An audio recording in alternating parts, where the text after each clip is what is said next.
अल्लज़ीना आमनू व अमिनुस्सालिहात, कि जो लोग आमाल करेंगे, नेक आमाल करेंगे। एक और हुक्म भी ईमान लाने के बाद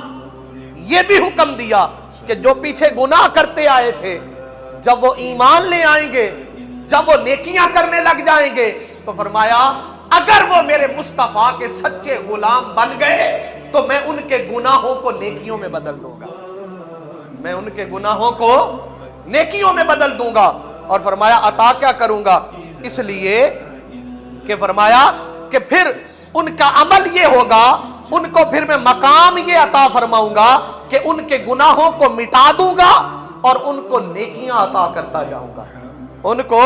मैं नेकियां अता करूंगा। एक कौल ये कि इन ईमान लाने वालों में मुराद अंसार हैं,